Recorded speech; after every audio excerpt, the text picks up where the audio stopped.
निशान सिंह के कांग्रेस में शामिल होने की बातचीत भी चल रही है और हमारे साथ खुद निशान सिंह जी जुड़ गए हैं। निशान जी, बहुत स्वागत है आपका। सबसे पहले तो जेजेपी को छोड़ने की बात आपने पहले ही कही थी, अब ये डिसीजन फाइनल?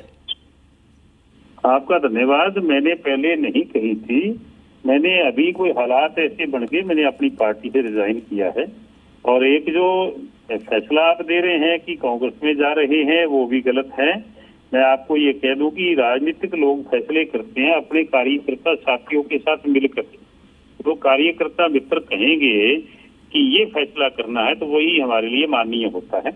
ना मेरा उस केस से, चौधरी वीरेंद्र सिंह जी के केस से कोई ताल्लुक है, वो तो उनकी कंडीशन थी, हमारी कोई कंडीशन नहीं है। मेरा बड़ा स्मूथली चल रहा था, लेकिन कई कारण होते हैं, आदमी पार्टी से रिजाइन कर देता है।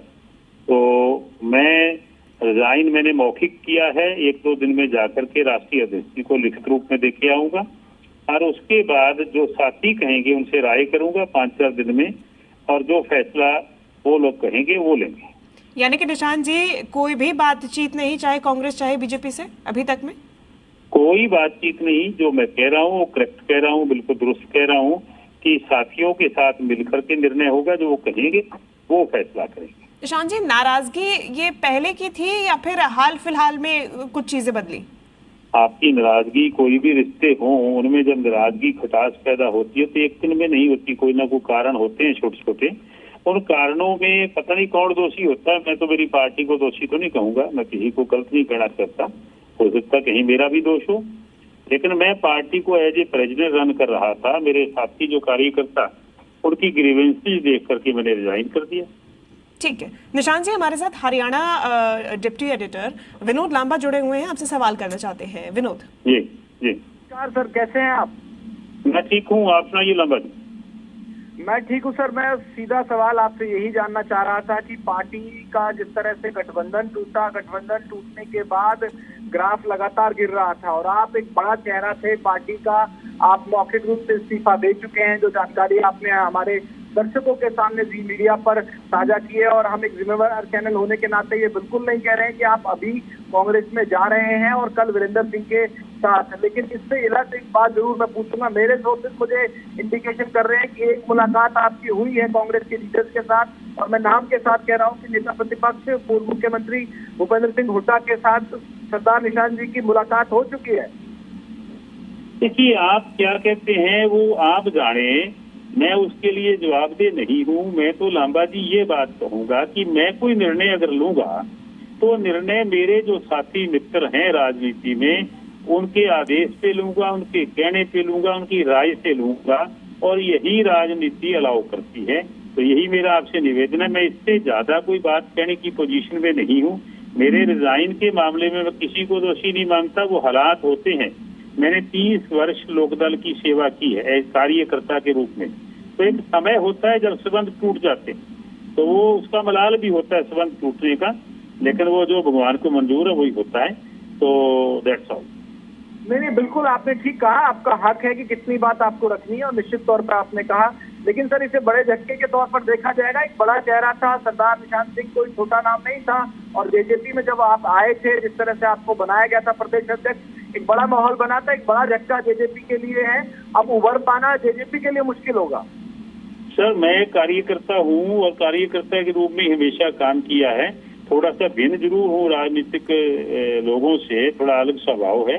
तो मैं समझता हूँ, मैं तो बेस्ट ऑफ लक कहूँगा जेजेपी को, कोई मालिक उनको और आगे ताकत दे। सर, लेकिन कांग्रेस और भाजपा में से नेचुरल चॉइस क्या हो सकती है? आपने ठीक कहा कि कार्यकर्ताओं से चर्चा होगी, कार्यकर्ताओं से देखकर आप तय करेंगे और ये फैसला आप पर ही छोड़ा जाना चाहिए कि तब आगे की रणनीति आप साफ तौर पर कर पाएंगे। लेकिन मुलाकात को लेकर हम तय कर रहे हैं, तो थोड़ी बातचीत को आप इसमें बता ही सकते हैं कि कांग्रेस के टच में तो हैं आप। सर, ऐसा है कि मैं आपको एक चीज कहूंगा कि आज मैं इस पोजीशन में हूँ कि इन 2 लाइनों के सिवा तीसरी लाइन में नहीं बोल सकता। मैंने जो कहा कि मैंने रिजाइन कर दिया और अगला निर्णय साथियों पे निर्भर।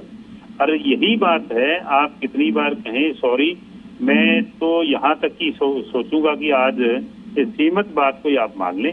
कई खुलासे की बात आई, बिल्कुल आपकी बात मानी जाएगी, आपको पूरा हक है कितनी बात के लिए। एक आखिरी सवाल का जवाब जरूर दे दीजिए सर, जो भी आपका राजनीतिक मूव होगा, राजनीतिक फैसला होगा, इन लोकसभा चुनावों से पहले ही हो जाएगा या अभी इंतजार किया जाएगा कुछ दिनों का? हाँ जी, मैं समझता हूँ कि 5-7 दिनों के अंदर अंदर हम सभी साथी मिलकर के जो लाइक माइंडेड हैं उनसे मिलकर फैसला ले लेंगे। एक आखिरी सवाल का सर जवाब दे दीजिए। इतने सीनियर लीडर हैं, लंबी चौड़ी राजनीति है, 3 दशक से ज्यादा की आपकी, प्रदेश का जो माहौल है वो किसके पक्ष में नजर आता है? खासतौर से लोकसभा चुनावों की हम बात कर ले तो सर ऐसा है कि लांबा जी, मैं आज के दिन मैंने कहा ना कि मैं कोई विश्लेषक नहीं हूँ कि आज के दिन मैं किसी को कहूँ कि ये बेटर है और ये गलत है।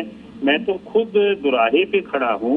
जो माँ पार्टी थी उससे रिजाइन किया है और उसके बाद नई कोई अगली क्या जिम्मेवारी होगी, क्या पारी होगी, अगली राजनीतिक पारी, उसके लिए निर्णय करना है। तो आज तो मैं समझता हूँ तो नहीं आपको सर, बस इतना सवाल सर, ये तो हमारा नहीं तो सर, मुझे आपके सवाल पूछने पे कोई एतराज नहीं, लेकिन मैंने अपनी मजबूरी बताई कि मैं सिर्फ बंधा हुआ हूँ एक मर्यादा के साथ कि मैं इससे ज्यादा कोई बात ना करूं। मैंने सभी चैनल जो हमारे आदरणीय हैं साथी मीडिया के, उनको यही कहा है कि रिजाइन किया है, अगला कदम साथियों के साथ मिलकर देंगे। धन्यवाद सर, थैंक यू।